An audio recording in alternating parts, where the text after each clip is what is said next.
मराठी मातृभाषा चॅनलवर आपले स्वागत.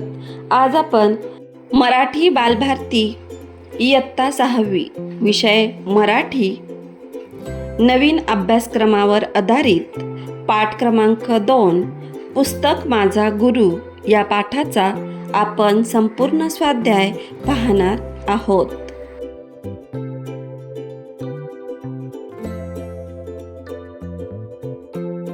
प्रश्न पहिला, कोणते लिहा. अ. मला पुस्तक भेट दे असे म्हणणारे.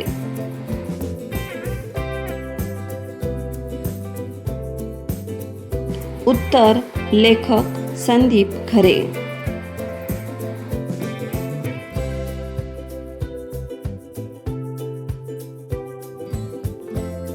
आ. रद्दीतून किलोवर पुस्तके विकत आणून लेखकासमोर ठेवणारी. उत्तर लेखकाची आई.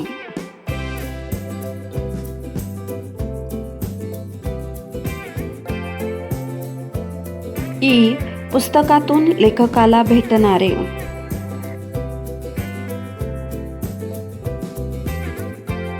उत्तर विविध लेखक आणि जग.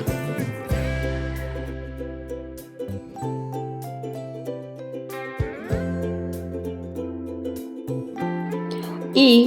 लेखक रात्री अपरात्री घरी यायचे तेव्हा झोपलेली असणारी. उत्तर लेखकाची मुलगी.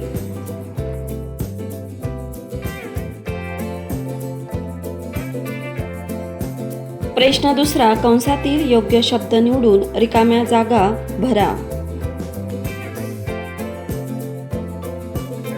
अ. वाचनामुळे शब्दांशी डॅश डॅश होते.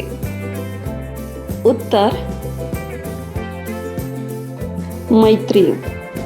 वाचनामुळे शब्दांशी मैत्री होते.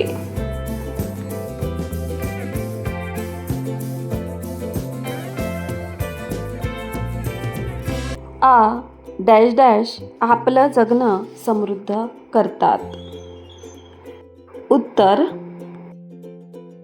अनुभव. अनुभव आपलं जगणं समृद्ध करतात.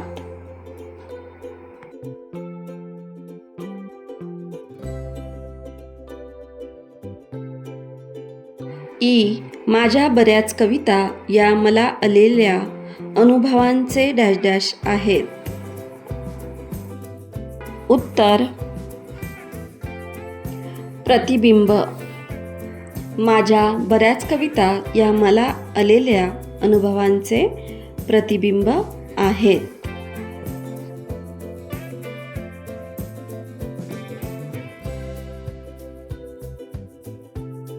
ई. गुरुबद्दल नेहमी डॅश डॅश आणि आदर असावा. उत्तर कृतज्ञता. गुरुबद्दल नेहमी कृतज्ञता आणि आदर असावा.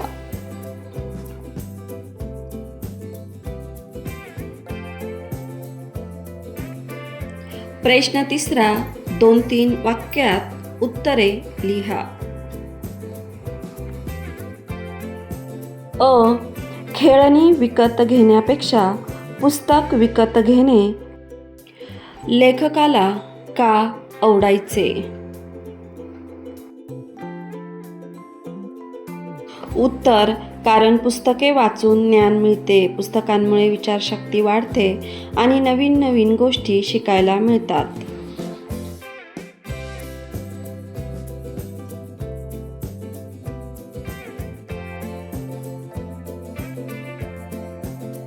आ. कविता लेखनाबद्दलचा लेखकाचा बालपणीचा अनुभव तुमच्या शब्दात विशद करा.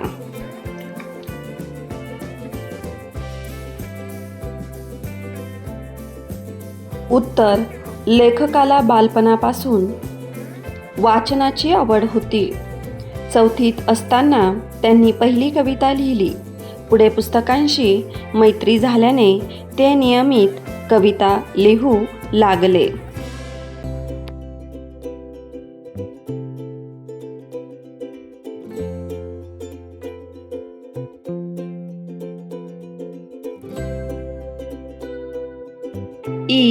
माझ्या बऱ्याच कविता मला आलेल्या अनुभवांचे प्रतिबिंब आहेत असे लेखक का म्हणतात?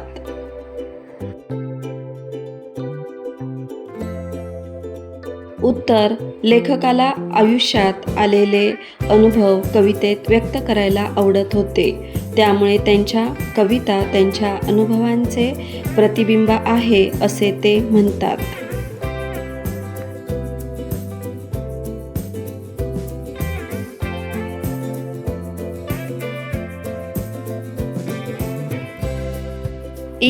लेखकाने पुस्तकांना गुरु का मानले याविषयी विचार स्पष्ट करा.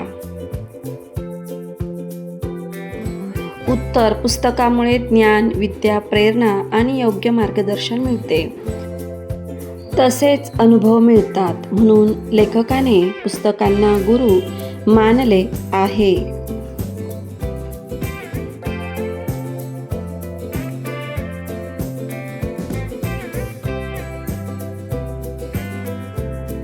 प्रश्न चौथा, पाठात वर्णन केलेल्या पुढील विधानांची कारणे लिहा.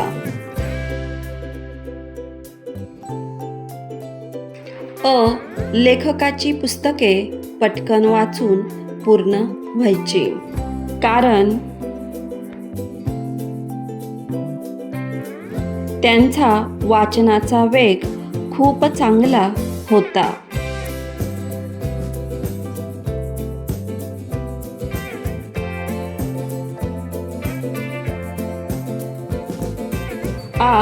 कवीने सगळ्या प्रकारचे वाचन करावे, कारण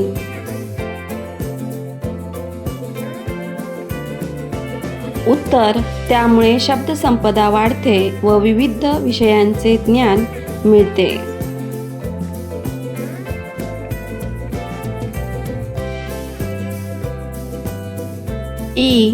दमलेल्या बाबाची कहाणी ही कविता ऐकल्यावर बऱ्याच लोकांचे डोळे पाणवले असायचे, कारण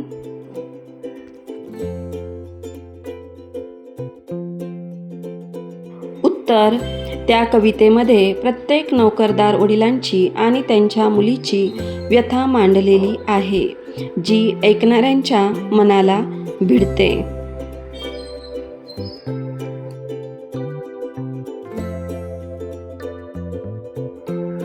मुलांनो, या स्वाध्यायापासून तुम्हाला नक्कीच मदत होईल. अशाच प्रकारचे नवनवीन शैक्षणिक व्हिडिओ पाहण्यासाठी आपल्या मराठी मातृभाषा या यूट्यूब चॅनलला अवश्य सबस्क्राईब करा आणि व्हिडिओ आवडला असेल तर व्हिडिओला लाईक करा. थँक्यू.